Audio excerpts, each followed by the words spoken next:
It's dawn on a sweltering summer morning in 1348, and you're a physician in Avignon, France, the papal city, the jewel of Christendom, and it's dying. You step into the street, and the stench hits you like a wall. Sweet, rotting, suffocating. Bodies are piled against doorways. A cart rattles past, heaped with corpses bound for a mass grave because the churchyards filled up weeks ago. A woman is screaming from an upper window. Her husband's neck and armpits have swollen to the size of eggs, black and weeping with pus. She's begging anyone to help. You're the one who's supposed to help. You're a plague doctor, and you have absolutely no idea what you're doing. Welcome to one of the most terrifying jobs in medieval history. Because the plague doctor wasn't some heroic figure from a storybook. He was often an undertrained, underprepared man, walking directly into the path of the deadliest pandemic the world had ever seen, armed with nothing but leeches, herbs, and a prayer. Today we're going to look at what life was really like for these men. And I'm warning you now, the reality is far stranger, far darker, and far more desperate than anything you've seen in costume shops or horror films. Let's start with who actually became a plague doctor. Because if you're imagining a learned university physician in robes, think again. When the Black Death arrived in Europe in 1347, it moved with terrifying speed. The bacterium Yersinia pestis, carried by fleas on rats, tore through trade routes from Asia and hit the continent like a hammer. Within 4 years, somewhere between a third and half of Europe's entire population was dead. In some cities, the mortality rate reached 60%. The established medical profession collapsed almost immediately.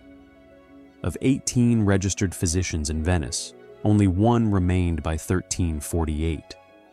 5 had died of the plague themselves. The other 12 had vanished, presumably having fled the city entirely. The most skilled, most expensive doctors were the first to leave. They had the money and the connections to escape. Why risk death in a plague-ravaged city when you had a country estate to retreat to? That left cities desperately scrambling for anyone willing to treat the sick. And the people who stepped forward were, more often than not, the least qualified. Many plague doctors had no formal medical training whatsoever.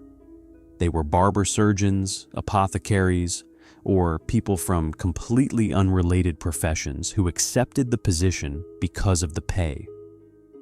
In France and the Netherlands, plague doctors frequently lacked any medical background and were known simply as empirics. In at least one recorded case, a plague doctor had previously been a fruit seller. These weren't men chosen for their expertise. They were men chosen because they were willing, and that willingness came at a steep price. So, what did the job actually look like? Because the duties of a plague doctor went far beyond medicine, if you could even call what they practiced medicine. A plague doctor's primary responsibilities were actually administrative. They recorded the number of infections and deaths in their assigned area. They performed autopsies in cities like Florence and Perugia, trying to understand what the plague was actually doing to the body. They witnessed wills for the dying, since no one else would come close enough to do it. They advised families on how to conduct themselves before and after a relative died. And yes, they attempted to treat patients. But the treatments they offered revealed just how lost medieval medicine truly was when confronted with the plague. Everything a medieval physician understood about disease was built on the ancient Greek theory of the 4 humors: blood, phlegm, yellow bile, and black bile. Health meant balance between these fluids. Disease meant imbalance. The plague, they reasoned, must represent a catastrophic disruption of the humors, and the cure was to restore equilibrium. The most common treatment was bloodletting.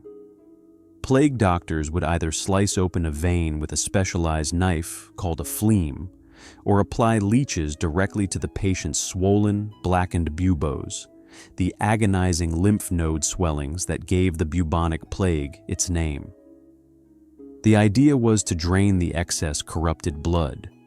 In practice, this only weakened patients who were already dying and likely spread infection through unsterilized instruments. They lanced the buboes themselves, cutting them open to drain the fluid inside. They applied poultices made from a revolting array of ingredients: ground lily root mixed with tree sap and human excrement, smeared directly onto the open wounds and bound with cloth. Some doctors placed the plucked rear end of a live chicken against the patient's buboes, believing the bird could draw out the poison through its skin. If the chicken died, they simply replaced it with another one. They prescribed potions containing mercury, arsenic, or ground gemstones, which often made patients dramatically worse. They rubbed chopped-up snake parts on the swellings, reasoning that the venom of the serpent would attract the evil of the disease. They recommended patients inhale the stench of latrines, based on the bizarre logic that attendants who worked in foul-smelling places seemed to survive the plague more often. None of it worked. The survival rate for plague patients treated by these doctors was essentially zero. Guy de Chauliac, the personal physician to Pope Clement VI in Avignon, and one of the most accomplished surgeons of the entire medieval period, wrote with devastating honesty that physicians were useless and ashamed. They didn't dare visit the sick for fear of infection, he said, and when they did visit, they accomplished nothing. De Chauliac himself stayed in Avignon while his colleagues fled. He kept Pope Clement alive by advising him to sit between two enormous fires burning constantly in his chamber, which the physician believed would purify the poisoned air. Remarkably, it may have actually helped, not because the fires cleansed the air, but because the heat and smoke likely kept plague-carrying fleas at bay. De Chauliac contracted the plague himself, developing a bubo in his groin and suffering a continuous fever for nearly 6 weeks. He survived, claiming he treated himself with liquids, figs, cooked onions, and yeast applied to the swelling. He was one of the very few who could say that. Now, if the medicine was this hopeless, you might wonder why anyone took the job at all. The answer is simple: money, security, and desperation. Plague doctors were hired directly by city governments as public servants. They were paid by the municipality, not by individual patients, which meant they were contractually required to treat everyone, rich and poor alike. And the contracts were serious, detailed legal documents. The best surviving example comes from 1479, when the Italian city of Pavia hired Giovanni de Ventura as its community plague doctor. His contract, still preserved in the city's archives, laid out the terms precisely. He would receive 30 florins per month, a furnished house in a suitable location, all living expenses covered, and 1 month's salary paid in advance. In return, he was obligated to visit plague patients 2 or 3 times per day, or more if necessary, and treat no other types of patients to minimize the risk of spreading the disease. The contract also contained a clause that tells you everything about the danger of the job. It stipulated that if Ventura died while performing his duties, his heirs would not have to return any unearned portion of his salary. They built his death into the paperwork. For comparison, when the city of Orvieto hired Matteo Angelo as a plague doctor during the first Black Death outbreak in 1348, they paid him 4 times the normal rate of a physician, 200 florins per year compared to the standard 50. Cities were willing to pay enormous sums because qualified people willing to do the work were almost impossible to find. These doctors were considered so valuable that they became targets. When Barcelona sent 2 plague doctors to the stricken city of Tortosa in 1650, outlaws intercepted them on the road, kidnapped them, and demanded ransom. The city of Barcelona paid it. A plague doctor was worth more alive than almost anyone else during an epidemic. But the money came with brutal conditions.